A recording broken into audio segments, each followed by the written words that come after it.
I'm going to make a separate video here about a situation that happened. I think it's important.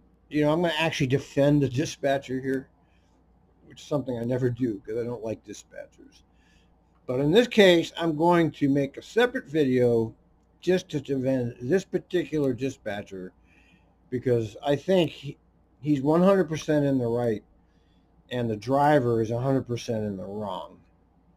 And I think I want to document this case because it's interesting to me. You know how I am. I collect this material. So this started with this. Something happened on 2043. It's something to do with the mask of the fares. And the dispatcher is trying to coach him on how to handle this. Let's listen to the call. I copy that. And this is a perfect example of the way we don't bug people about fares and we don't bug people about masks. So we don't enforce masks and we don't enforce fares. They're exactly the same thing. So it'd be like if someone came on the bus and walked by you and you say, hey, you got to pay $2, they're going to retaliate. Same thing with the mask. If the mask is not all the way and you say, hey, can you pull your mask up? Again, you're telling somebody to do something, and that's an aggressive stance, and then people are going to act aggressively in response or defensively in response. We don't want either of those situations. So if somebody's not wearing a mask, you just point out where the free masks are, and that's it. Say, hey, we have free masks right there. You want to stay as non-confrontational as possible, and you definitely don't want to order people to do things that you have no authority over. You have no way to enforce it, so if you try, it's not going to lead to trouble. Well, I asked her to. I wasn't trying to enforce. I was informing her about the mask. See, he's already defensive. Okay. Why are you defensive, man? The dispatcher just told you, don't do that if you want to survive. But you're already defensive about it. And I did that dispatcher sound like he was threatening or demeaning? I didn't hear any of that. So here he's all paranoid now. He's all like, oh my God. He didn't beat up around the face. I didn't tell her to. So much like the fares, how we are supposed to inform them of the fare, I was informing her of the mask. So,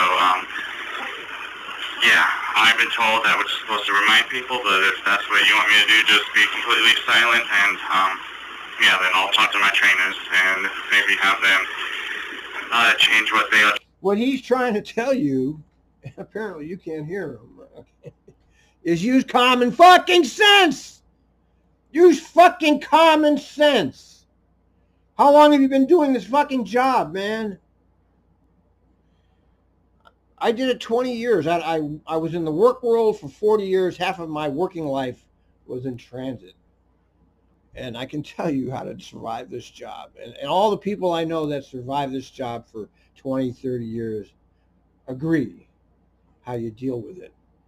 Okay, you do not try to make trouble with a rider if you don't have to. Okay, you want to be nice.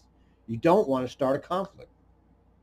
Training in the research class that I just took last week. And now I'm sure this is true, you see, because this is what happens as an employee of Trimet. One group of white shirts will tell you one thing, and another group of white shirts will tell you another thing. It's up to you as the operator to use your common sense to survive this job. Yeah, they're not going to say, well, don't collect the fares, because they're not going to say that. But I never collected the fucking fare. I never asked for a fare. I never got in one fare dispute. I didn't give a fuck about the fares. Okay, not once in 20 years. When I started I knew innately, fuck the fare. I don't give a fuck. I get paid no matter what. You have to develop this instinctual ability to understand how to deal with people. See, now he's offensive. Listen, I just want you to be safe, okay? See, now this guy, I guess his name is Dan, he's just trying to help. He's trying to be helpful here. And you can see how one thing led to another here. So just be safe and be careful. Will do. He's trying. Because it's not worth it, you know what I mean? He's trying to help him. It's not worth it. I'd rather let that lady walk by and not get punched in the face or spit on than you know what I mean? It's just not worth it. Getting the coronavirus because I have a bus full of people. Yeah. Okay, we can't hear the rest of that, but maybe I'll look for this. Let's see here after this video. You're not going to solve the coronavirus, okay? You're in a compartment, hopefully, and you got your mask on. You're not going to do it. Okay, now that's that call, and then after that, he calls back. Now listen to this one. 2043, 172nd, Eastbound here. Hey, 2043, how can I help you? One more thing, what is your badge number and name? Because every time I call and you are the dispatcher I work with, you are never helpful whatsoever. So I'm going to need your name so I can talk to my manager and figure out what's going on and why you aren't ever helpful. Okay, it's a very big mistake to do this way. Okay, huge mistake, huge.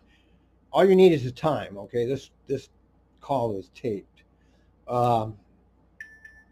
As you know, and we just heard the call, there was nothing accusatory there. He was just trying to offer advice. Now he's all fucking bent out of shape, which is on him. It's on him. And it's unfortunate. I mean, that he's all bent out of shape about this. And I understand how this can get like that because I used to work there. But you know, sometimes you just have to eat your own shit a little bit just to stay out of the limelight.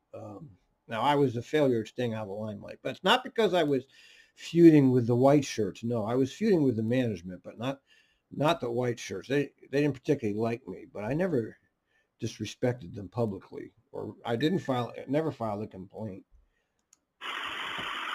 Okay, well, I'm sorry you feel that way. Yeah. I'm trying to be helpful. Yeah. I'm trying to keep you from not being hurt or assaulted or spit on or etc. And I'm just trying to give you advice in that regard. I'm sorry if you took it wrongly, but I am just trying to help. That's all. So I do apologize if you were offended and you're not feeling that I'm helpful, but that's all I'm just trying to do. I'm just trying to keep you safe. All right, well, like I said, it's not just this time. It's literally this is about the fourth or fifth time that I've talked to you, and you are never helpful, so I need your badge number.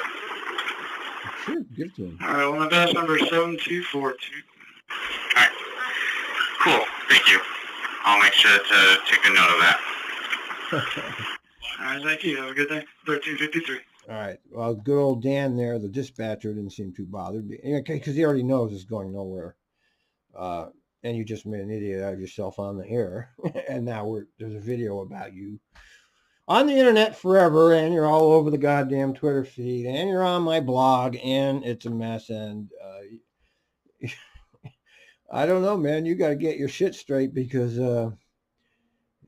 I don't know why you're thinking what you're thinking. You're off base there, dude.